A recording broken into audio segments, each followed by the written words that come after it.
Hello. चलो इस video पे अपन दूसरा क्वेश्चन डिस्कस करेंगे।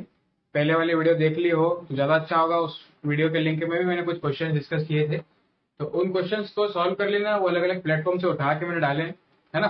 तो इस वीडियो में अब दूसरा क्वेश्चन देखते हैं। तो बोर्ड पे जो क्वेश्चन लिखा है कि मूव जीरोस टू एंड, ये क्वेश्चन का नाम है कि जीरोस को हमको एक एंड में ले जाना है। सैंपल इनपुट दे रखा है, एक अरे है 7 साइज का। उसमें एलिमेंट्स दे रखे हैं 1 2 0 0 3 0 4। तो हमें क्या करना है कि जो जितने भी जीरो है ना उन सबको लास्ट में ले जाना है। इसमें 1 2 3 3 जीरो से तीनों को लास्ट में ले जाना है। लेकिन इसमें एक शर्त है कि जो सीक्वेंस में है ना नंबर्स 1 2 3 4, वही सीक्वेंस में यहाँ पे आने चाहिए। यानी कि 1 के बाद 2, 2 के बाद 3, 3 के बाद 4। ठीक है, तो ये तुम्हारे पास क्वेश्चन। अब खुद से कुछ सोचो, खुद से करने की कोशिश करो। पहले क्या अप्रोच बनता है, पॉज करके वीडियो को, फिर मैं बताता हूँ। चलो खुद से कर लिया होगा। अब देखते हैं कि सबसे पहला अप्रोच अपने माइंड में क्या है। तो सबसे पहले एक ब्रूट फोर्स अप्रोच ही आता है, सबसे बड़ा अप्रोच। सबसे पहले सोचो कि यार बड़े से बड़ा मैं लूप से लूप लगा लगा के इसको सॉल्व कैसे कर सकता हूँ। तो अपन क्या कर सकते हैं, देखो सिंपली, मतलब सिंपल अप्रोच जो सबसे पहले किसी के भी दिमाग में आएगा वो यही आएगा कि पहले मैं देखूंगा कि ये डिजिट है। ठीक है, तो मैं एक लूप लगाता हूँ, फॉर लूप। एक फॉर लूप लगेगा, उसमें मैं ये आई इक्वल्स टू 0 से लेकर मैं यहाँ से लेके यहाँ तक जाऊंगा। ठीक है, आई लेस देन, मेरा साइज कितना है 7 है, ये 7 तक मैं जाऊंगा, है ना। और मैं क्या देखूंगा कि अगर मेरे को 0 मिलता है ना, if I get a 0, if if मुझे क्या मिलता है, का एलिमेंट इक्वल इक्वल 0 मिलता है, तो मैं इसके अंदर एक लूप लगा दूं। इफ के अंदर मैं एक लूप लगा दूं, मुझे यहाँ पर 0 मिल रहा है। ठीक है, पहला 0 कहाँ पे मिल रहा है मुझे, आई इक्वल्स टू 0 1 2, 2 पे मुझे पहला 0 मिल रहा है। तो मैं एक लूप लगा दूं जो यहाँ से चेक करे, यहाँ से चेक करे कि पहला नॉन जीरो एलिमेंट कौन सा है। जैसे ही मुझे पहला नॉन जीरो एलिमेंट मिलेगा, मैं इस 0 को उससे स्वैप कर दूंगा। समझ आ रहा है। यानी कि अगर मैं इस 0 पे हूं, पहले मुझे यहाँ पे 0 मिल गया, अब मैं एक लूप लगाऊंगा, फॉर लूप। ठीक है, जे इक्वल्स टू आई प्लस 1 से लगाऊंगा। यानी कि मैं यहाँ से लूप लगा रहा हूँ, आई इक्वल्स टू 3 से लूप लगा रहा हूँ, और मैं सर्च कर रहा हूँ कि पहला नॉन जीरो एलिमेंट कहाँ है। अब मुझे पहला नॉन जीरो एलिमेंट मिला यहाँ पे 4 पे। जैसे ही मुझे पहला नॉन जीरो एलिमेंट मिलेगा, है ना, मैं इसमें सर्च कर रहा हूँ, ये जे लेस देन, ये भी पूरा तक लास्ट तक जाएगा। ये आप लूप लगा लेना। ठीक है, अब मुझे जब यहाँ पे इसके अंदर मैं लिखूंगा कि अगर एरे का एलिमेंट नॉन जीरो है, नॉट इक्वल्स टू 0 है, तो मैं क्या कर दूं, स्वैप कर दूं। किसको किसको स्वैप कर दूं, अरे ऑफ आई को और अरे ऑफ जे को। समझ आ रहा है। आई मेरा 0 1 2 पे आया, इस इफ कंडीशन के अंदर गया। इस एक कंडीशन के अंदर जाने के बाद में जे इक्वल्स टू आई प्लस 1 से एक लूप नया चालू हो रहा है। ये जो है नया इनर लूप लगाया है मैंने, ये अलग लूप है, ये आउटर लूप है। ठीक है, तो ये लूप चालू होगा यहाँ से। First non zero element will search the first non zero element and will just swap. I'll swap these elements, this element and this element. After swapping, 3 will come here, 3 will come here, and 0 will go here. Now again, same procedure will apply. We get a 0, then we'll traverse one more loop from here, and we find non-zero element. We've got this non-zero element. यहाँ हमें non-zero element मिल रहा है, तो हम इसको फिर 0 से swap कर देंगे। ठीक है, तो ये तो बड़ा अप्रोच हो गया, यानी कि brute force approach, naive approach जिसको बोलते हैं। इसकी टाइम कॉम्प्लेक्सिटी कितनी हो जाएगी वर्स्ट केस में, इसकी टाइम कॉम्प्लेक्सिटी हो जाएगी ऑर्डर ऑफ एन स्क्वायर। हर एलिमेंट के लिए मुझे बार बार सबको चेक करना पड़े तो ऑर्डर ऑफ एन स्क्वायर इसकी टाइम कॉम्प्लेक्सिटी हो जाएगी। और इसका कोड खुद से लिख के देखो, ये तो एक ड्राई कोड लिखवाता हूँ मैं ताकि तुम खुद से लिखो कोड को, है ना। तो ये एन स्क्वायर इसकी नई अप्रोच हो गई। अब हम देखते हैं कि इसको ऑप्टिमाइज कैसे करते हैं। ठीक है, थोड़ी सी ऑब्जर्वेशन लगेगी तो ऑप्टिमाइज तुम कर पाओगे इसको। अभी एन स्क्वायर टाइम कॉम्प्लेक्सिटी जा रही है, तो इस एन स्क्वायर टाइम कॉम्प्लेक्सिटी को मैं चाह रहा हूँ कि तुम एन में कर दो, लीनियर में कर दो। तो अब इस वीडियो को पॉज करो और सोचो कि एक ही बार ट्रेवर्स करने पे तुम ये ऑपरेशन परफॉर्म कर दो कि वो जो मैंने अरे पहले बताया था तुम्हें, उसको तुम इसमें बदल दो। ठीक है, वीडियो को पॉज करके एक बार कोशिश करो। चलो अब तुमने कर ली कोशिश, अपन देख लेते हैं कि इसको करना कैसे। हमारा क्वेश्चन क्या था, 1 2 0 0 3 0 4, यही ना। अब ये आउटपुट हमें चाहिए, ठीक है। तो ध्यान से सुनना, बहुत आसान है, इसका जो एफिशिएंट अप्रोच है वो बहुत आसान है, ध्यान से सुनना। मैं क्या करूंगा, पहले तो मैं इसको लिख लेता हूँ अरे को 1 2 0 0 3 0 और 4, ठीक है। अब मुझे एक बार ट्रेवर्स करके मुझे इस अरे को इसमें बदलना है ना। तो मैं क्या करूंगा, एक पहले तो ट्रेवर्स करना है यानी कि एक लूप लगाना पड़ेगा। तो मैं एक लूप लगाऊंगा। अब फॉर लूप में अपन आई इक्वल टू 0 से लगे लास्ट तक जाते हैं ना, तो वही वाला फॉर लूप लगाऊंगा। तो मेरा आई जो है ना, आई को मैं यहाँ पे रखूंगा 0, ठीक है। पहले एलिमेंट में मैंने आई को रखा, पहले से लास्ट तक जाऊंगा, देखना ये इसमें बन जाएगा, एफिशिएंट अप्रोच है ये, ठीक है। तो अब इसमें क्या करना पड़ेगा, हमें एक और वेरिएबल कैरी करना पड़ेगा, एक लास्ट इंडेक्स नाम का वेरिएबल हमें इसमें कैरी करना है, ठीक है। तो मैं एक लास्ट इंडेक्स, अभी समझ आएगा लास्ट इंडेक्स का मतलब क्या होता है। एल नाम से लास्ट इंडेक्स ले रहा हूँ, उसको भी मैं 0 पे रखूँ, ठीक है। अब मैं कंडीशन बता रहा हूँ, उसके हिसाब से इसको समझते जा रहा हूँ। लास्ट इंडेक्स को मैंने 0 पे रखा, लास्ट इंडेक्स को जब ही अपडेट करूंगा मैं, जब मुझे नॉन जीरो एलिमेंट मिलेगा, ठीक है। नॉन जीरो एलिमेंट मिलेगा तो मैं लास्ट इंडेक्स को अपडेट करूंगा। धीरे धीरे अपन आगे बढ़ते चलो, धीरे धीरे समझ में आ जाएगा। जैसे आई इक्वल टू 0 है, फॉर लूप चला है, 0 से आई इक्वल टू 0, ये नॉन जीरो एलिमेंट है, नॉन जीरो एलिमेंट है, यानी एल आई भी अपडेट हो जाएगा। तो ये लास्ट इंडेक्स आएगा 1 पे, ये 1 हो गया, आई भी 1 हो गया, ठीक है। लूप चल रहा है फॉर लूप। अब आई इक्वल्स टू यहाँ 1 पे देखो, लास्ट इंडेक्स ये एलिमेंट नॉन जीरो है, तो लास्ट इंडेक्स जो है ये भी अपडेट हो जाएगा। तो लास्ट इंडेक्स आ जाएगा 2 पे, यानी कि इस वाले 0 पे। आई यहाँ पे आ गया।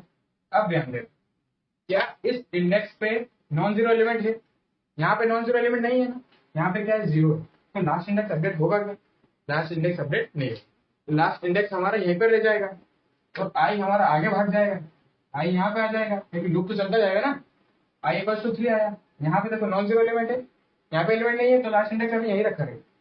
अब यहाँ पे आया आई इक्वल टू 4। अब यहाँ पे देखो, यहाँ पे नॉन जीरो एलिमेंट आ रहा है, तो मैंने बोला था नॉन जीरो एलिमेंट पर लास्ट इंडेक्स को अपडेट करूंगा, ठीक है। अब उसमें मैंने एक चीज ये नहीं बताई थी, मैं अपडेट करूंगा, लेकिन अपडेट करने के पहले मैं ये वाला ऑपरेशन परफॉर्म करूंगा।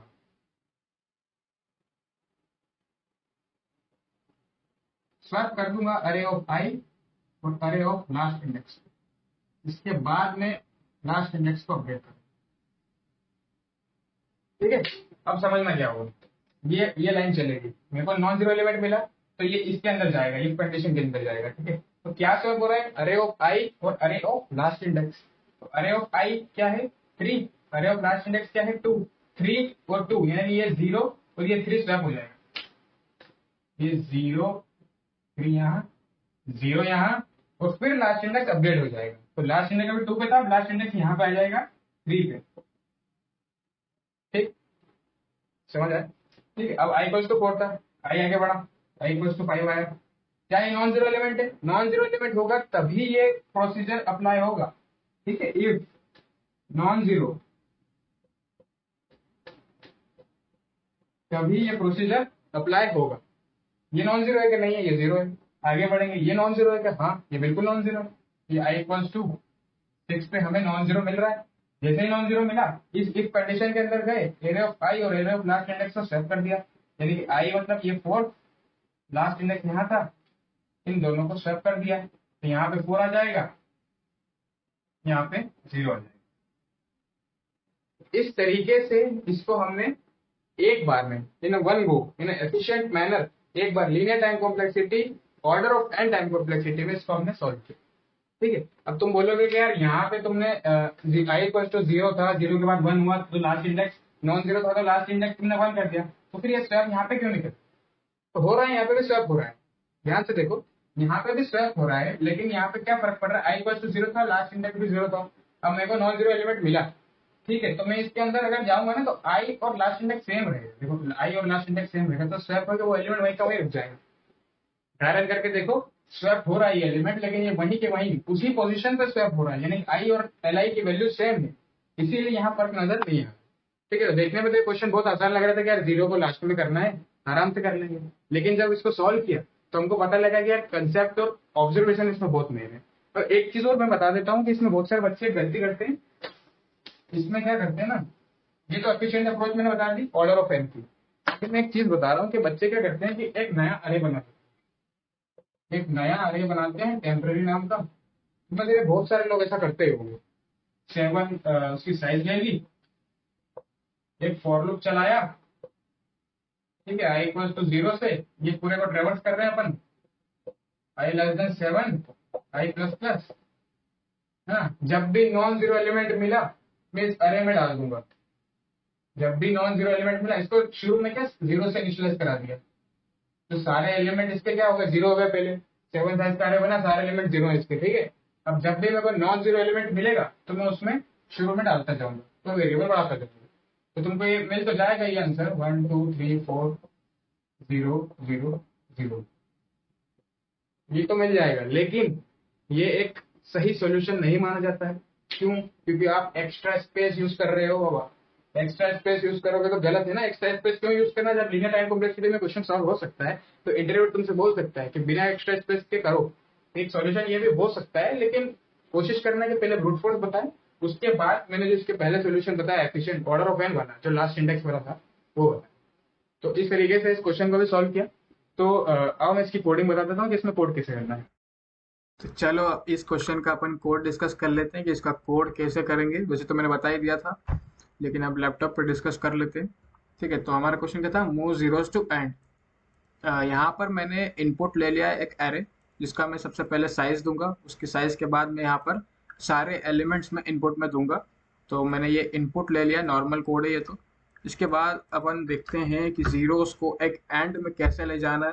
मैंने तुमको बता ही दिया था अप्रोच क्या है। अब सिर्फ अपन कोड देख लेते क्या होगा। तो मैंने बताया था एक लास्ट इंडेक्स कैरी कर लेना, ठीक है, और एक नॉर्मल आई जो हमारा चलेगा, ठीक है। तो अब हमें क्या करना है कि जब तक आई एन तक नहीं चले जाए, लास्ट तक नहीं चला, जब तक एक लूप लगाना है। फॉर लूप भी लगा सकते हो तुम लोग। यहाँ पे मैंने इसका यूज किया है वाइल का, ठीक है। तो जब तक आई लेस देन एन है मैं इस लूप को कैरी करूंगा। और अगर मुझे नॉन जीरो एलिमेंट मिलता है, यानी कि मुझे A R R of I जो है ये non zero is not equals to zero, तो मैं क्या कर दूँ, बताएगा मैं स्वैप कर दूँ A R R of I को और A R R of L को, एल आई को लास्ट इंडेक्स, और उसको स्वैप कर देंगे। अगर नॉन जीरो एलिमेंट मिलता है तो उसके बाद में मैं लास्ट इंडेक्स को इंक्रीमेंट कर दूंगा, ठीक है। ये तो इफ कंडीशन हो गई, और हमेशा मेरा आई इंक्रीमेंट होगा ही होगा, ठीक है। तो ये वाइल लूप खत्म हो गया। इसके बाद मैं पूरा अरे प्रिंट करा लेता हूँ ताकि पता लग जाए कि अब आ क्या रहा है लास्ट में। तो आई को मैंने डिक्लेयर कर ही रखा था, तो मैं आई को टू 0 से आई लेस देन एन आई प्लस कर दूँ और सी आउट कर दूँ ए आर आर ऑफ आई। ये मैंने सी आउट कर दिया, ठीक है। अब मैंने यहाँ पे ऊपर इनपुट दे रखा है ना। क्या इनपुट है, 7 मैंने यहाँ पे दे रखा है कि 7 एलिमेंट्स होंगे मेरे अरे में, और 7 एलिमेंट्स मैंने डाल रखे हैं 1 2 0 0 3 0 4। इसका रिक्वायर्ड आउटपुट क्या आना चाहिए, 1 2 3 4 और 0 0 0।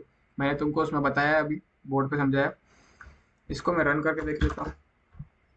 यहाँ पर एक देख के डाला, चलो अब मैं इसको रन करके देख लेता हूँ। आ रहा है 1 2 3 4 और 0 0, ठीक है। तो ये जो मैंने कोड बताया ये इसका ऑप्टिमाइज कोड है, ठीक है, जो मैंने अभी बोर्ड पे डिस्कस किया था। तो आई होप कि तुमको अच्छे से समझ आ गया हो कि मूव जीरोस टू एंड, ये जो कंसेप्ट है तुमको अच्छे से समझ आ गया हो। क्वेश्चन मत रटना, कंसेप्ट समझ लेना कि कंसेप्ट क्या है उसका। तो आई होप कि इसका कंसेप्ट क्लियर हो गया हो। तो इस वीडियो के डिस्क्रिप्शन में भी मैं कुछ कोशिश कर रहा हूँ कि कुछ अच्छे अच्छे क्वेश्चन डाल दूँ ताकि तुम उनको सॉल्व करो तो तुम्हारा फंडे और क्लियर हो जाए, ठीक है। बाकी मिलते हैं अगले वीडियो में, बाय।